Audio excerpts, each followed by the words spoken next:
AMP. Welcome to Best Audio Brands 2022 LinkedIn Live, which is the first ever of its making. And I'm going to bring in everybody from our guest panel today. So I am joined here today with Ellen, Bjorn, and Michele, who is our CEO and founder of the company. Welcome, everyone. Thank you. Glad to be here. Thanks. Hello, everyone. Thank you. So, Ellen, would you please introduce yourself? Yes. Hi, everyone. I'm Ellen, and I'm a strategist and research consultant here at AMP. And I've been on the AMP team since last September, and my background is in music psychology and neuroscience. And I've been really involved in the whole best audio brand process over the past few months in data analysis and research. So I'm really thrilled to be here and to be, giving you all some insights as we launch our Best Audio Brand 2022 report. Great. And Bjorn? Yes, thank you so much. My name is Bjorn, and I'm head of strategy and research here at AMP. And I have been with AMP basically since the beginning of Best Audio Brands ranking. I was brought to the team to kind of start the process, and now it's our 4th edition, so I'm very excited to spill the beans. Thank you for having us. I'm excited for this filling of the beans. And last but not least. Thank you. Michele is my name. I'm the founder and CEO of AMP. Maybe some words about AMP. AMP is a world-leading sonic branding agency. We exist since 12 years, and we work in Europe, in the US, in Asia, with a fantastic big team of professionals. And this team takes care of the sound, basically, of some of the most iconic, inspiring brands in the world, such as Mercedes-Benz, MasterCard, Deloitte, PepsiCo, Kraft Heinz, just to name some of them. We love what we do. And the Best Audio Brands is an example of team effort driven by really a strong passion, as Bjorn said, since his beginning at AMP, a lot of inspiration and a lot of data as well. So we invented and patented the concept of a sonic DNA many years ago at AMP. We, following the inspiration from music franchise like James Bond or Star Wars, especially James Bond, the sonic DNA of James Bond is more than just a jingle. That's why it works in the zeitgeist across a broad range of emotions and tonalities, can be used and adapted by artists also with different styles. This was our inspiration years ago. So a sonic identity is exactly the same, is more than a sonic logo, more than a jingle. And to face the increasing number of audio touch points that brands have today, including products, voice applications, experiences, so brands need to rely on something more flexible. And that's where our sonic DNA basically works. Let's say the intersection between the creative flexibility and the brand recognition. And but now, Barbara, let's kick off our chat about Best Audio Brands 2022. Well, that was a great introduction to my first question. So what is AMP's intention with this annual report surrounding sonic data around brands and their company's marketing performance? Yeah, so as I mentioned, this report serves as our 4th annual index, showcasing how brands are utilizing sound and which brands are really setting themselves apart in the audio space, connecting most effectively with consumers. So this is not really another sonic logo index, so like some people who are in the sonic sphere are used to, but this is rather looking at specifically at the effectiveness of using sound and music globally, and if they're using sound strategically globally, rather than just effectiveness of a certain sonic asset. So this is meant for CMOs, brand managers, and all marketers that are interested in getting into the space, learning about sonic strategies. And we are hoping to give brands insight into how they're using sound globally, and then really how they're communicating with consumers and if it's effective. Something that brands often don't really have an oversight over. And that's an excellent point that you've made there, Bjorn, on the consumer consumer relationship, the effectiveness of what brands are doing. So this leads me to my next question about last year's BABS report. Analyzed 100 brands, while this year's index widened to include 250 brands. So what was the reason for this expansion and its significance? I take this one. So we have seen an increased emphasis placed on sound when it comes to brand strategy. And the expansion of our index has led to our most competitive report ever this year. The 100 brands selected from the Interbrand's most valuable brands ranking have been not sufficient enough to showcase the rapid growth of sonic branding in the last 1-2 years. So we start thinking about that expansion already last year. We made this shift this year from 100 to 250. It sounds easy, but this has been really a huge effort. And this pays off in terms of the quality and quantity of data we can collect. A great answer, Michele, and thank you for sharing those insights. Now, my question is going to be to Ellen. Could you tell us a little bit more about methodology and the process that is involved, and specifically in this year's BAB report with the brands in terms of data analysis?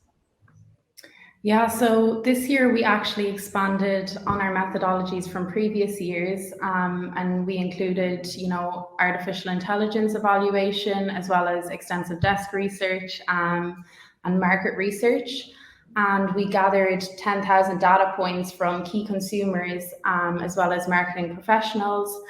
And this really allowed us to get an extensive overview and really pinpoint how brands are using sound and whether this use is strategic. And, as we touched on earlier, last year, we included the top 100 Interbrand, the brands that featured in this index. And this year, our methodologies were expanded to brands that featured in Brand Z, Forbes, Fortune 500. So it gave us, a whole new breadth of an ability to look at the brands that are performing best in terms of global sonic strategy. And I must also mention that our methodologies were made possible through our partnership with Algorithmic, Cyanite, Veritonic, as well as Social Blade. Well, thank you, Ellen, for sharing that. I also want to say to those who want to read a little bit more about our partners, you can just easily download the BAB report and you will see more information on them. So my next question is to Bjorn. Could you give us some overall insights from the report? Well, I don't want to spill all the beans because I think it's a fun thing to read, but maybe the overall trend is that brands are improving their use of sonic from year to year. 75% of brands in our top 25 utilize the sonic logo, and the rest of the 25 have really strong UX UI sounds. And the technology and electronic sectors are leading the industries within the top 25 ranking, and actually just in general. I'm not going to spill any more beans. You have to read the report. You kind of left me hanging there. I was like, what? Okay. Well, we're going to get people. Now, without giving too much away, I guess now that, the beans have been very shortened for us, why is it that brands in 2022 are still missing the mark on including a sonic identity as part of their overall brand strategy and identity? Can I take this one again? The sonic logo has become kind of a central part of many brands' marketing strategy. Sonic logo is a great starting point for having a sonic strategy. However, I think it's important to note that it's kind of not enough for all the audible touch points that we have today. We have different types of storytelling, we have UX UI sounds, Alexa, etc. And this year we're seeing brands within the top 25 are only using the sonic logo on average in 52% of their material. And as I said, sonic logos are limiting. For example, if you're in retail, you can't have your sonic logo on repeat in the store. And on YouTube, and when you have a YouTube ad, the 5 first seconds are the ones that count, not the last 5 seconds like in traditional media where sonic logos are usually used. And when we look at these 52%, consistency is key when working across a variety of digital touchpoints. It is therefore so important to have a flexible sonic identity that you can use on all those touchpoints, allowing brands to build sonic equity, because ultimately that's what brands are looking for, be memorable, etc. Exactly. So a lot of brands tend to miss that mark in terms of recognition across different touch points. If we look at the top brands, without giving too much at this point, but it's interesting to see the 360 approach of MasterCard and Shell, but also along with the Apple's product-driven sonic recognition, paired with the use of the product sounds in the always on and campaign content, which is a very clever way to expand on the product sound and making that part of a 360 strategy as well, right? But coming from a different perspective. But also an oldie but goldie like Audi with a typical sonic logo centered approach. So the top 4 or 5 are using different approaches when it comes to the strategy, but then they expand on a holistic strategy as well, not depending where are they coming from. And so beyond the sonic logos, we analyze also the type of music used, for example, in always on content. We processed the entire content for all 250 brands uploaded in the last 12 months. So we could differentiate between owned music, so which creates the recognition, the brand equity, because it contains something that is owned by the brand, custom music, stock music, and licensed music. Great points, Michele. And I also, I think my next question is going to be directed towards Ellen, because I really want to get into now these types of music that we keep talking about. And can you elaborate a little bit more on this, Ellen, and how brands are using these sorts of music? Yeah, so in this year's report, we actually found that there was an increase in custom music usage. So 94% of brands across the index did use custom music in some of their digital material. And while this is, very promising in terms of quality of content, it doesn't necessarily build brand equity. So there's really an opportunity there for brands to increase their ROI through the use, as Michele mentioned, of ownable sonic assets and owned music. And this is somewhere through that owned music usage that brands can build a better emotional connection with consumers and boost recognition and ultimately memorability, which is what is so important in sonic branding. Great, thanks for sharing that. I think that's so valid to say and insightful. And so with these discoveries in mind for this year's report, when it comes to the use of sound and brand value, Björn, can you elaborate and just expand on this topic?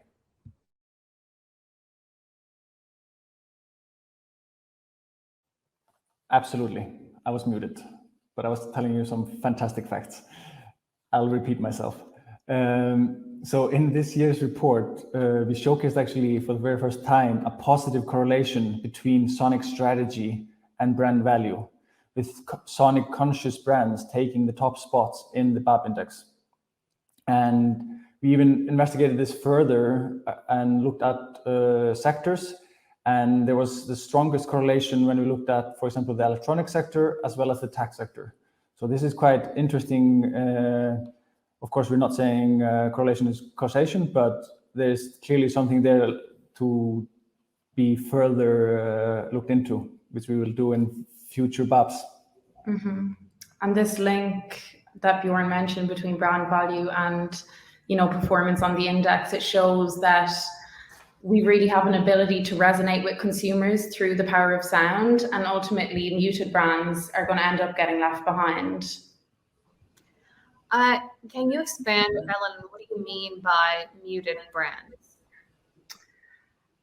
So muted brands, what I mean is basically those brands that aren't necessarily sonically identifiable. So for example, some brands might use a lot of stock music across their content, which ultimately drowns out sound and doesn't drive any brand recognition at all. And I was actually really surprised to see in this year's index that around 60% of the brands use stock music in over 50% of their material, which is a huge, huge percentage.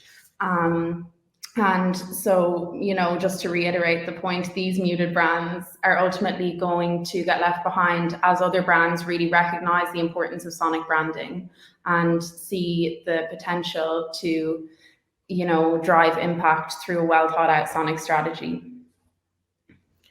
Thanks for explaining that. It's really important for those who are watching who may be either, you know, sound or audio enthusiasts or they're experts of it. It's really important to bring on that point. Now, I keep seeing this coin term on the internet, the sonic boom, and that we're living in the year of the sonic boom. To anyone that wants to answer this, where do you see the future of brands heading as our consumption of digital media and exposure to various sound technologies and platforms increases in our day-to-day? I take this one. So beyond the KPIs and the data of this report, and there are really a lot, we also spoke with top brand executive Christian Saclier, Vice President of Design Innovation at PepsiCo, and with Dr. Timo Kuntz, the co-founder and CEO of Aflorhythmic, a voice and audio AI company we partner with.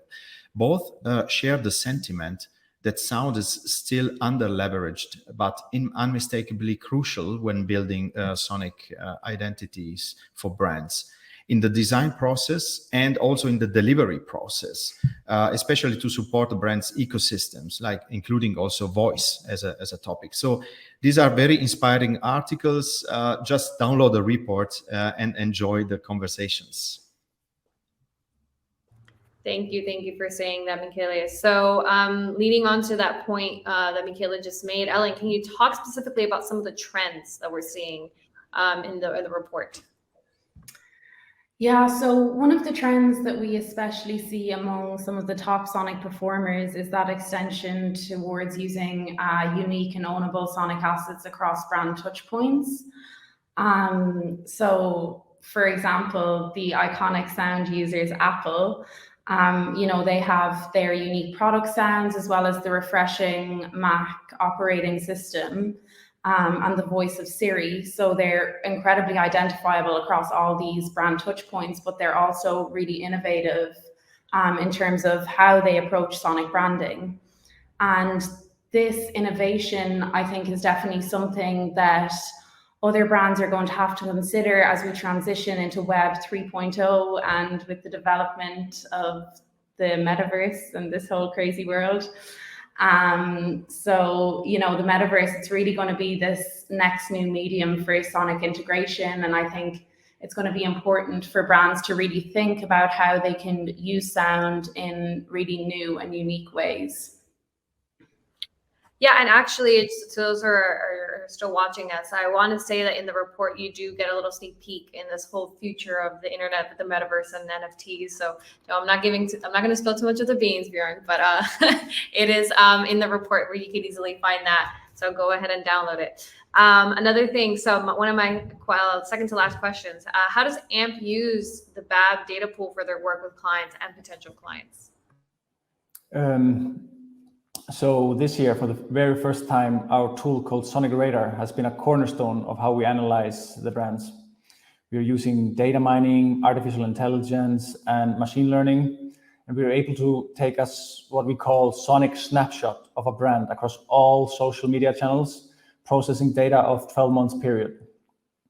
So the artificial intelligence component of the Sonic Radar can analyze music based on various parameters, such as, you know, tonality and genre. And this allows us to see if a brand is using similar music on different channels and if the tonality of the music is a good fit for the brand. So far, our Sonic tool has over 1,000 Sonic snapshots from brands. And this gives marketers the capability to understand how the brand sounds across different channels and different markets and compare the brands against competitors. And one thing, like, for example, one very useful thing for marketeers is to see how much their brand is using licensed music, for example, which is very costly, and compare the competitors in terms of if they are using more or less licensed music, and we can then they can start thinking if they can start integrating the sonic strategy with owned music to build sonic equity and save money at the same time. Good to know. No, it's really important to know. Is one of the most important things is time and money. You know, I think we can all agree to that. So Michele, this is I think the last question that's going to be towards and geared towards you. You did write this insightful article on Forbes. For those who haven't checked it out, it is titled "What Does Music Mean to the Marketeer?" And I think BAB, or Best Audio Brands Report, gives a strong answer to that question. So what do you have to say about that?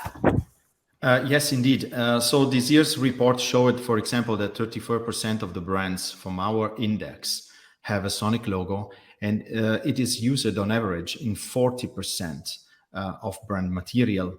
So one finding from the Forbes articles from that conversation has been the fact that flexibility is the topic marketeers struggle with when it comes to sonic. So we expect that the brands that now use the sonic logo, so 34% and 40% of the material, we expect these brands to develop their sonic identity further, embracing maybe a holistic strategy as a next step. So these are all potentials that answer the struggle of marketers when it comes to the use of sonic. Another point also reflected in our best audio brands is the fact that music licensing, as Bjorn said before, this strategy of licensing music must be more thoughtful. So a long-term planning must be considered as well. This may mean a mix of licensed and owned musical assets. So you will see this reflected, for example, in the efficiency score of the ranking in our report, which is an important score we consider also for the entire ranking. Brands are getting far more thoughtful and strategic about investment in music and owned sound that, of course, this is integral to their brand marketing. This is what you can observe also in our Best Audio Brands 2022. And what we also recommend to the marketeers to make their brands recognizable when crossing lines to enter the metaverse and screenless ecosystems. So it seems there seems to be a correlation between what people, marketers think and their action points are in terms of embracing sonic for their brands and what we can see in the data in our report as a trend between the years and also for the future. Well said, Michele. I do want to now open up the floor now that we have about 5-6 minutes left of this live to audience questions if anybody want to ask. But I did want to pull up this one comment that I see here in the live stream by Miriam. Really nice comment that she said, I used AMP report on sonic/audio branding for my master's thesis. There was so much inspiring and attention grabbing information in the report, and I benefited from it. So thank you so much, Miriam. That was a lovely comment. So our work is... So glad to hear that. Yeah, right? Yeah, it's really nice to see that comment. There was another question here that I thought was rather interesting from Daria. So could you clarify how the effectiveness of audio brand is valued if it's not secret information?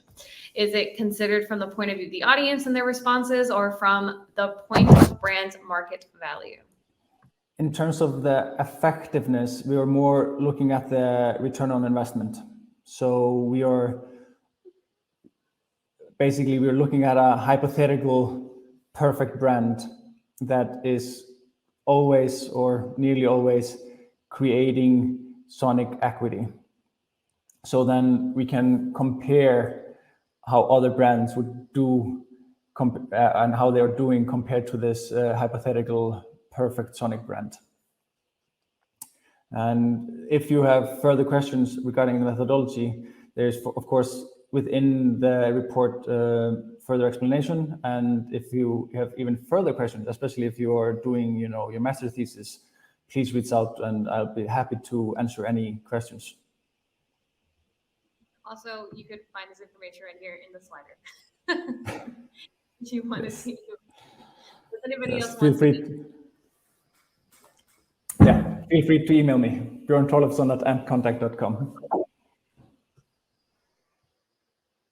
So does anybody else want to answer the question or any other questions that we have left? It's open wide for the audience. So still no questions coming in, but if not, then any last thoughts from our guests before we tune in to one of our last things to just show now the audience with our countdown of our top 10 brands from BAP 2022. Well, I just want to say thank you everyone that tuned in. I hope you found this informative, and hope that you will find the report itself even more informative. So happy reading.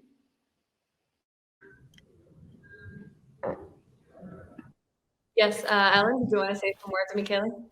Yes, I think we had enough thoughts in this short session. I just want to say thank you to the team, to my team, and the broader team. Everyone who worked on Best Audio Brands in the past 12 months for this edition, and everybody that working on making this like a standard for evaluating sonic identities in communication, social, and everywhere. So really appreciate the passion that we put and you put in this work, and looking forward to having an inspiring conversation in the next months around this one. And already we start tomorrow working on the next one, of course. So thanks again to everybody. Actually, before we leave, I think there's a fun question here from, I'm probably pronouncing this wrong, Shioban Gavigan. Thank you for doing the question. What are your personal favorite Sonic brands? This one, yes. Yes. Michele, you go ahead. And don't say James Bond. One of my personal favorite Sonic brands is Super Mario, because this takes you, the Sonic takes you on a journey, and you don't check that. You're just on that journey, and you recognize Super Mario in all different situations, and is always a companion. And I think this is really a great mix of entertaining, trust, recognition, and be a companion. So this is one of my personal favorites. Nice. I have to say my personal favorite, and it's probably kind of obvious from my example earlier, but I do love Apple's use of Sonic and their Sonic branding strategy. I just think it's so cool that they can really tap into consumers' consciousness through, such micro sounds and unique product sounds. So that's definitely one of my favorites. Sorry, Björn. No, it's just a curveball. My favorite one is actually a phone number for a taxi service in Iceland. It was the first Icelandic rap that I heard when I was about 5, and I think everyone that was a child during that time remembers it. 5885522.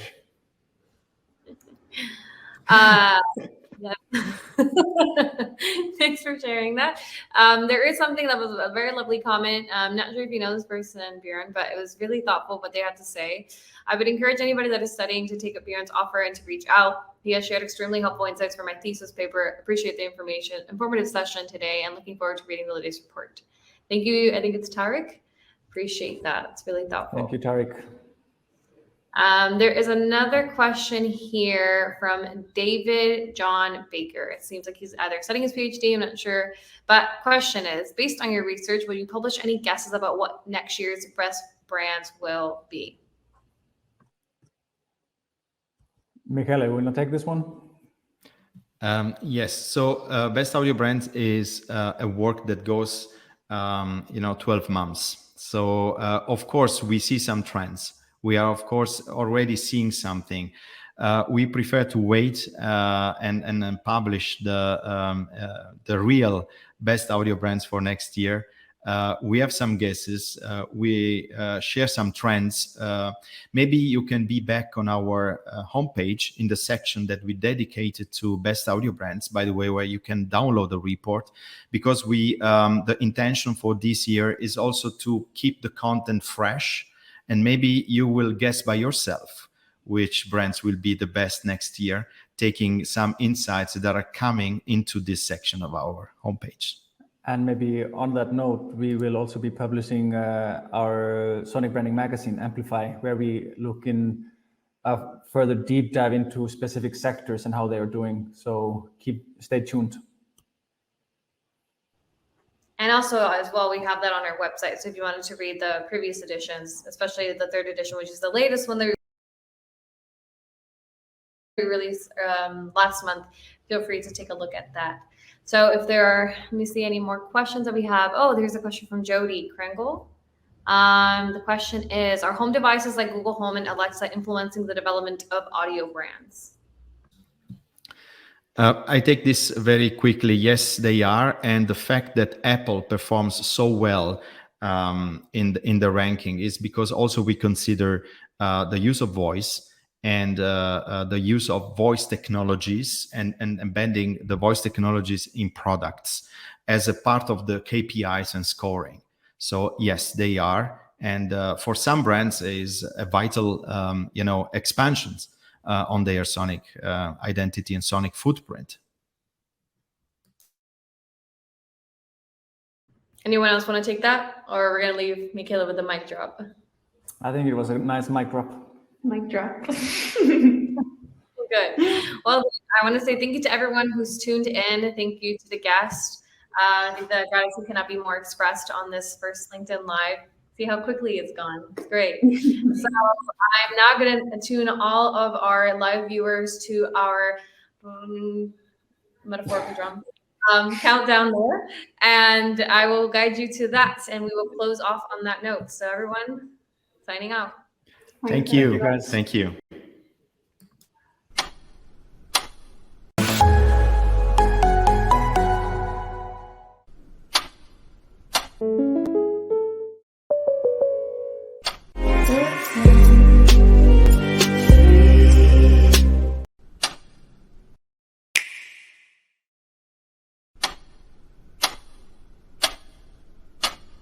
PlayStation